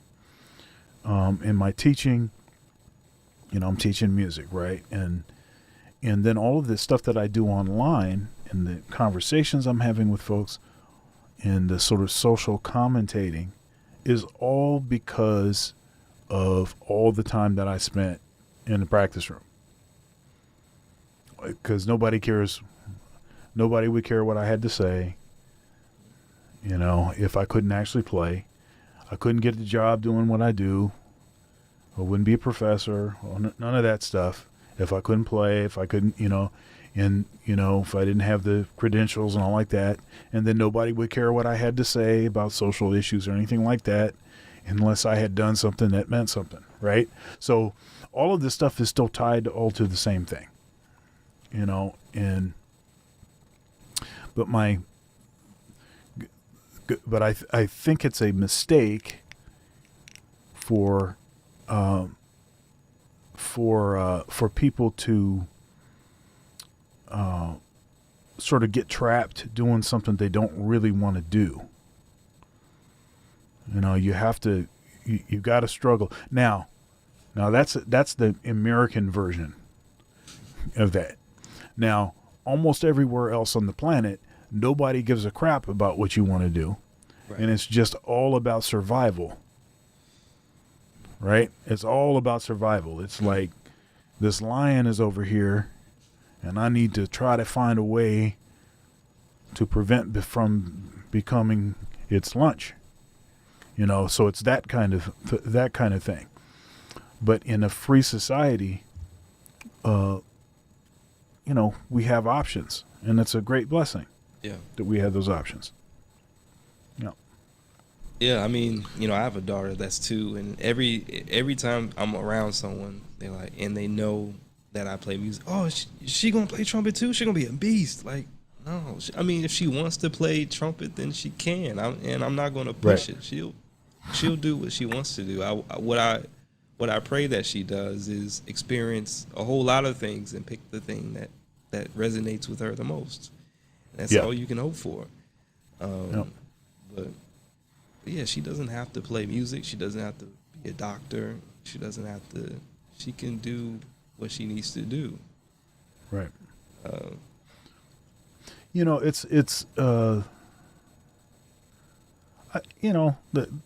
don't know. I think sometimes people are just trying to connect when they do that. And obviously I don't think people mean anything by it. They're just trying to connect and like that. Gotcha. But conversation. Yeah, make conversation. But we have to understand that people are different. Folks are different. They don't necessarily look. Everybody's family is not Marcellus family. Okay. Everybody not gonna play music. Right. Okay. That's it's not necessarily that. And actually, that's one of the reasons why that is the example is because it's so unusual for everyone to play. That's not necessary. Well, at a professional level. Right. I mean, you have a lot of families where it's a musical family. Everybody plays something, but but he's an engineer and he's a lawyer and he's a like that. Not as often that like everybody is basically making a career out of music, So, one other thing I did want to ask you about, or talk about maybe a little bit, because we're talking about the sort of musician's lifestyle and the sort of hustle, the constant hustle. It takes a special kind of person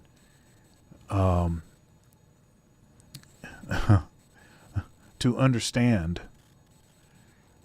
that sort of rigor. And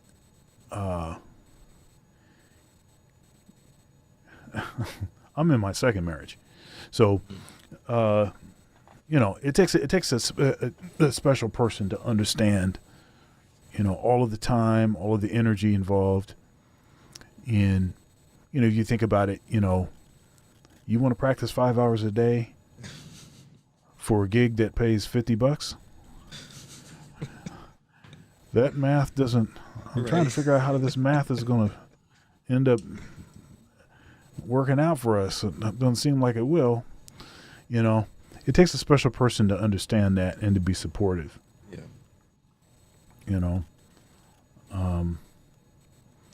I'm not always done the best job of selecting that person. Well, actually, I only picked the right person one time. Every other choice was the wrong choice, and that's facts.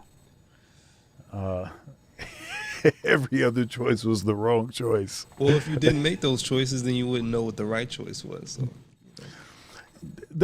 yeah, and I okay, so there's truth to that, but there's also like there's got to be a more efficient way.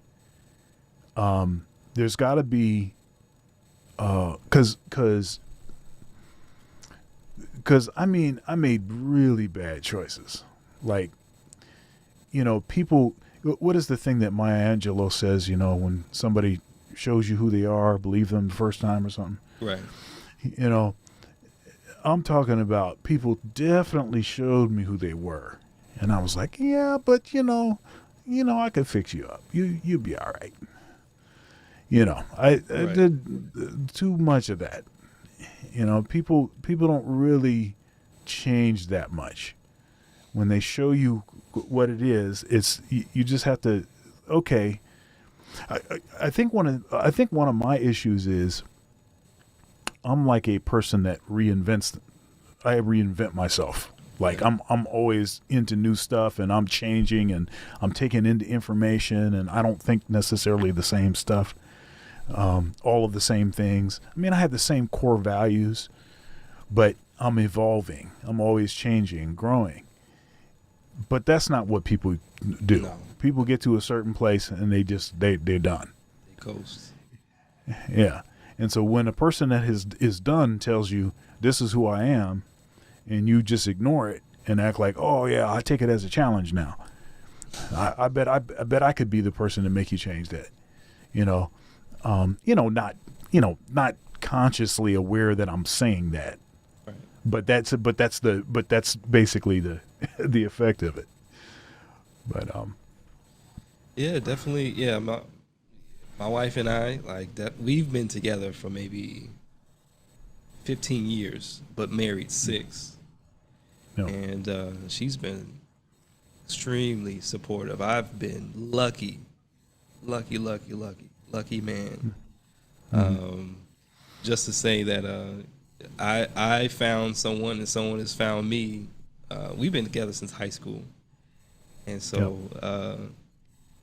just the amount of support is unthinkable, unfathomable, and she just wants me to be happy, and so okay, let's go, let's do it, let's so I can't imagine dating right now, like me dating, being in the dating world. Like I hear stories, and it's just like, wow, I don't even know. I wouldn't even know the first thing I would do, to be honest. So I'm yeah.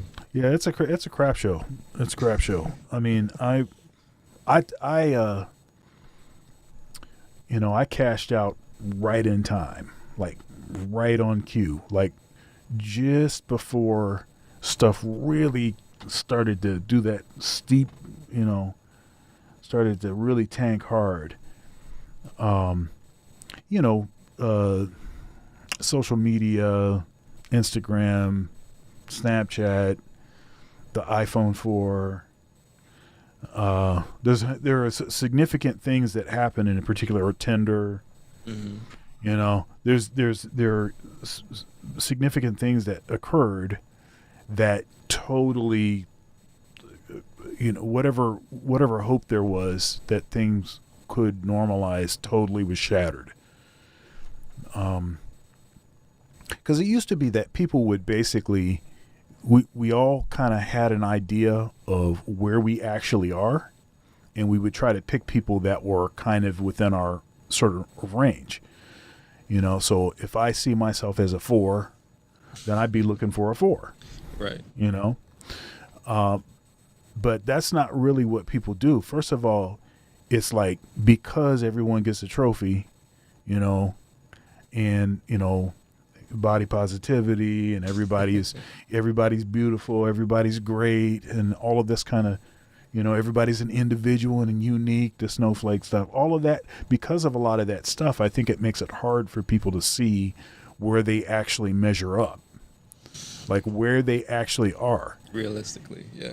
Yeah. And the reason that it's important for people to know that is because if you if you're a 4, but you think you're a 10, and you're trying to get 10s, first of all, you're not going to have a lot of success. Secondly, if you can get a 10, it's very unlikely that that relationship will last. Right. Right? Because you'll be so outmatched in so many ways. And in general, people are really only as loyal as their options.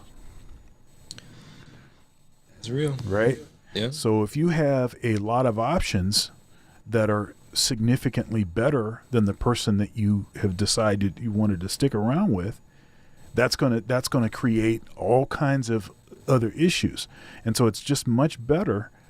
The 7s are with 7s, the 10s are with 10s, the 2s are with 2s, whatever it is, because it just creates more of a stable type of thing. Because, as I said before, people don't really change that much. So the 7 is not going to be able to make the 4 a 7. The 4 is still going to be a 4. The 7 is going to be discontent. Right. That they're with a 4. And they're going to start thinking, hey, but I could be with a 7. Right? And that's just the nature of what happens. So with the social media thing, the reason that, especially like Instagram, the reason that has really changed the game is that now everywhere on earth, all kinds of women have access to this very small percentage of elite guys, right? And they're all idealized. And so, and once there's any interaction by, say, a 3 or a 4 gets with a 10, now they think that their new benchmark is 10. Right. So it screws everything up, right? You used to be able to say, okay, I'm a 20 something, say I'm 25, I'm ready to start my family. Now that would be super unusual because that ain't usually what happens. But say I'm 25, I'm a guy, but in my own town, I'm just not really vibing with the women that are in this town. Okay. But my aunt, she lives, I don't know, in another state or something, or in another county or something. And she's telling me that, there's a couple young ladies there. Yeah, I might be interested. So you go over there and it's like, hey, they're from a small town. You're from a small town. Hey, no big deal. Okay, great. You hit it off. Great. See, now what happens is in the same scenario, you get over there and you find out that she's got 200,000 followers on Instagram. Right? And that's a very real, that's just what it is now. There's no place almost on earth, this whole not knowing how attractive, a woman not knowing how attractive she is, that could have been a thing in the past. That is now no longer ever a thing. It's no longer ever a thing. And is it okay for people to know that they're attractive? Sure. Yeah, sure. That's good. That's fine. If it's reality, that's fine. But with all of the sort of adulation and validation by like, and I'm getting all these views on for doing all kinds of trivial stuff.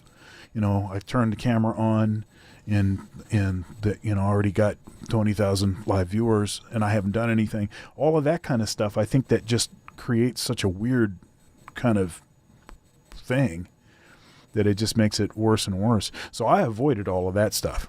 None of that. I avoided all of that. I tapped out just in time. I got married in 2008 and, praise the Lord. Yeah, just right before, like, what's interesting about my marriage and my relationship with my wife is like we grew up in a time where that like the Instagram, YouTube, and all that stuff was like really like building and we didn't really grow up with it. Like it wasn't until college like that's when all that stuff started getting popular, and Right. so we weren't in that culture at all. But I Right. think if we weren't together, or if, you know, and we would be in the same boat as everybody else. Yeah. But since we were always together, it was just like we never were influenced by the Instagram, by stuff like that. And you know, I'm looking back right now, it's just like, wow, it's really crazy out here how people are moving as far as like dating or whatever they're doing. This is not dating, but Well, I'll tell you, I think that, and Kevin was very much critical of dating. Dating doesn't work. Mm.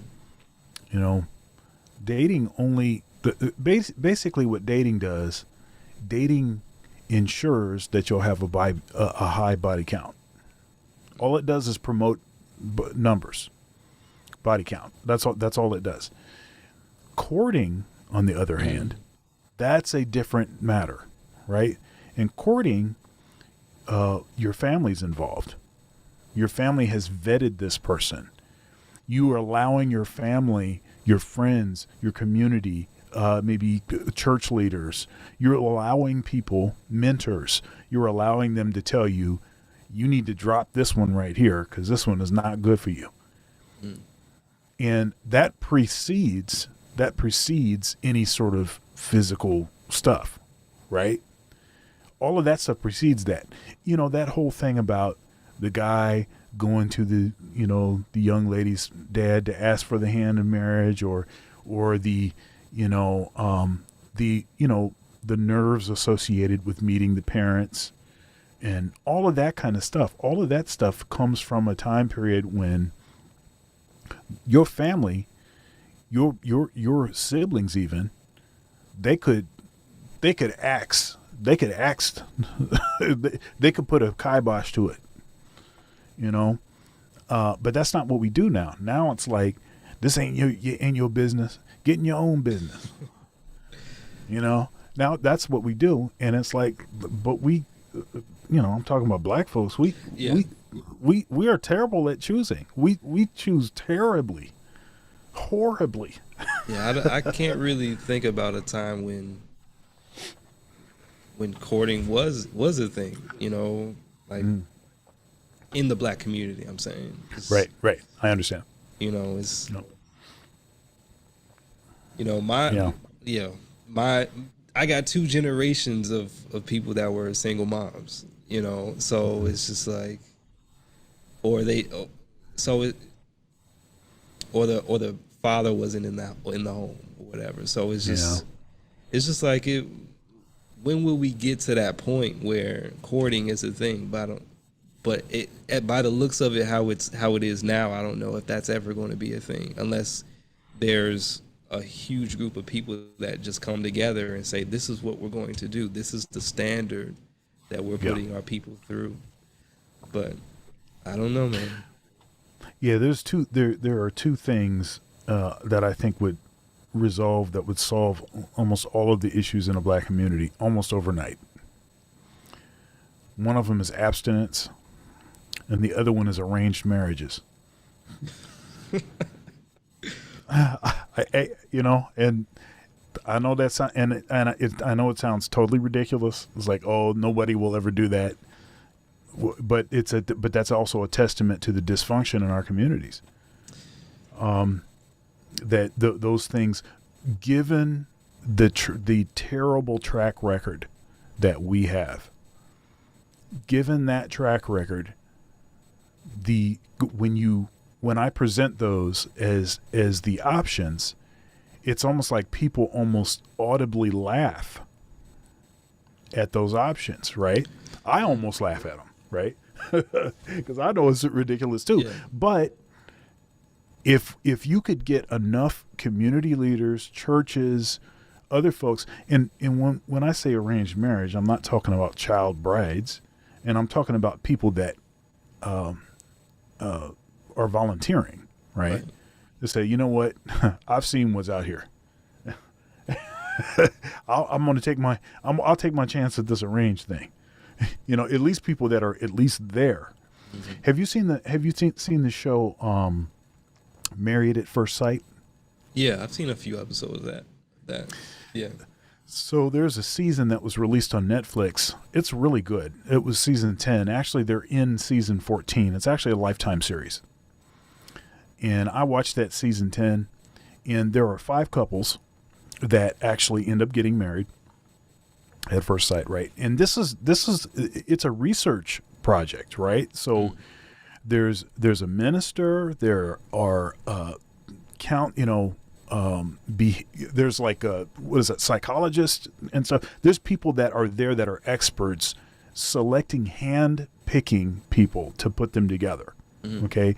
Based on behavior, based on stuff that they say, based on physical fitness, based on what they look like, all of the kinds of stuff that people are into, the kind of job that they have, the kind of lifestyle that they said that they want, all of that kind of stuff. They match people. So in season 10, there were 5 couples. 3 of the couples were white couples. 2 of the couples were black couples. Now, when all is said and done, only 1 couple actually lasted.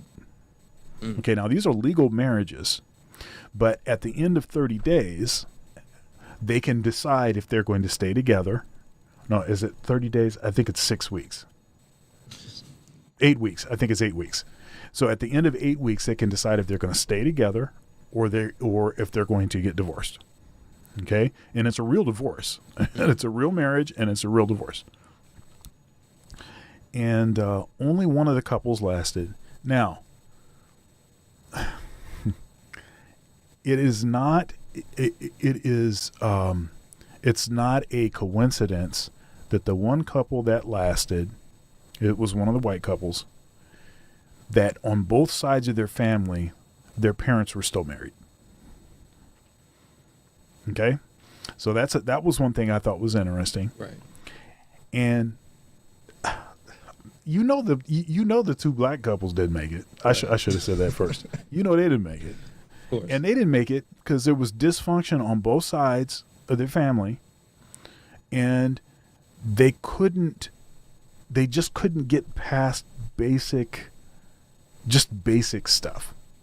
This dysfunction was so strong that basically people that were pretty well matched for each other, they just couldn't do it.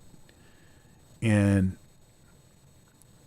it was kind of sad in one sense, but it got me thinking that if you could get enough folks not to do a married at first sight thing, but to agree to more of an arranged sort of marriage kind of scenario, there's a lot of benefits.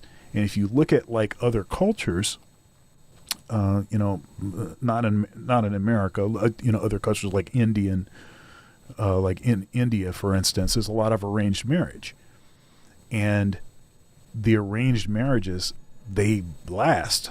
It's like there's a very small percentage of divorce, and it's not because they are forcing anyone to do anything. It's that the families, look in our community, we have these huge wedding parties. I'll admit, I had 14. We had 14 bridegrooms, 14. 14. What am I saying? 14 groomsmen and 14 bridesmaids. It was a big wedding, but that's not unusual. Black wedding. A lot of times there would be a lot of pomp and circumstance. A lot of that. The reason that you have a lot of people at your wedding, and that you would have a lot of groomsmen or a lot of bridesmaids, is because that's more people to hold you accountable. That's more people that can look at you and say, hey, this is some BS. You're complaining about some stuff that does not matter. And by the way, why did I see you with old girl? Over here, right? See, you have more people holding you accountable, but in our community, it seems like what we do is we just want to be able to tell people to get out of our business. Don't you have some business? Matter of fact, you can't keep no man either. Right? It's like it's that rather than, you know what? These folks are they're trying to help me from making a bad decision. But I don't know, man. I think it's just like most black families are ran by the big mama, and it's a matriarch instead of a patriarchy. Yeah. And so maybe the patriarchy needs to come back, and so we can get back to having quality families that where you can say things and shame people. Shame needs to come back. Shame is completely gone. Shame, and because people want to be coddled. Just like what you said, everybody wants a trophy, and everyone's an individual now. It's just like, no, there has to be some order. And when that's right, you ain't done nothing. You ain't I don't care what your thoughts are. You ain't done nothing yet. Right. So why am I supposed to listen to you again? It's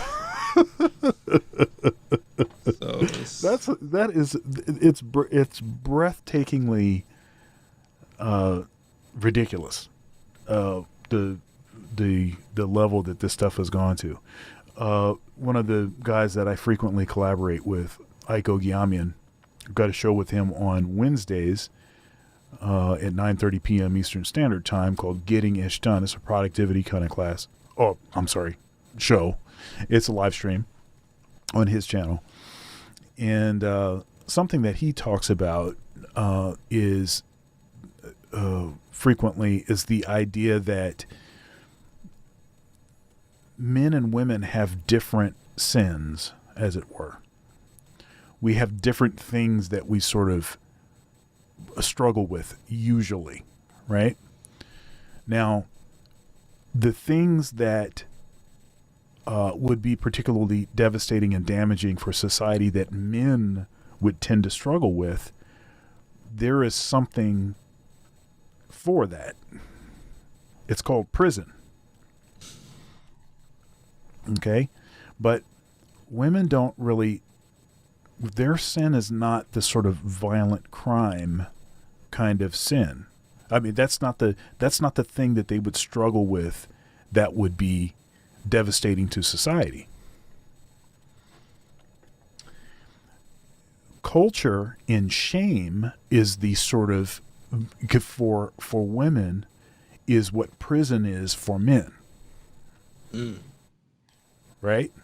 So as you eliminate a lot of this sort of taboo, you start to see certain kinds of things get out of balance and a certain kind of devastation. I mean, which would be comparable to if you said, hey, guess what? We'll put murder 1, we'll put those guys in jail, but if it's murder 2, we'll give you probation. So if you went that way, or Grand Theft Auto, we'll put you in jail, but if you break into somebody's house to steal some TVs, you can just get probation for that. Right? So if you started doing that, and the sort of devastation that you would see and how bad that would be for security and families and everything, that's what we're seeing on the other side of this.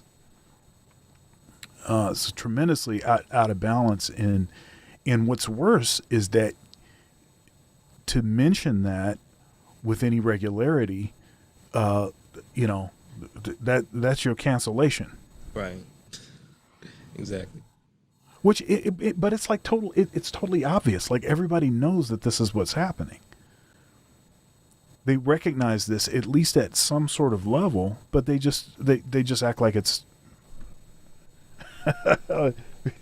it's just untouchable. You're just not allowed to Can't talk speak about on that. it. Yeah, can't speak No. on it. You got to let everybody live their truth. That's right. Live your truth. That's right. Man, I'll tell you, the social re-engineers, they have been masterful at changing the meaning of language that we've always used. You know, that's one of the things that you do. You come in and you start, say, well, we're going to use these other words instead. Partner, we'll use partner instead of this other thing we'll use, and before you know, before you know it, everybody is using those terms. I noticed And that. then, and you don't even realize when it started. It's like, oh my goodness, like, oh, it's been like 20 years of everybody using the same stuff now. I don't even know where they came from. And unfortunately, most folks are not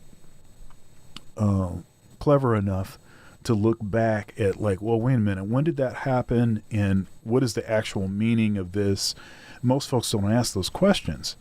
They just use the language, and then the language actually causes them to form certain ideas about the nature of reality. So it is a very clever and effective method. And but anyhow, we kind of got off on some other stuff, but this has been a great conversation. Thank Great you. talk. Yeah. Thanks for your time and energy. Much appreciation. Thanks for So- having me. Absolutely. Well, God bless you, and I'll check you later.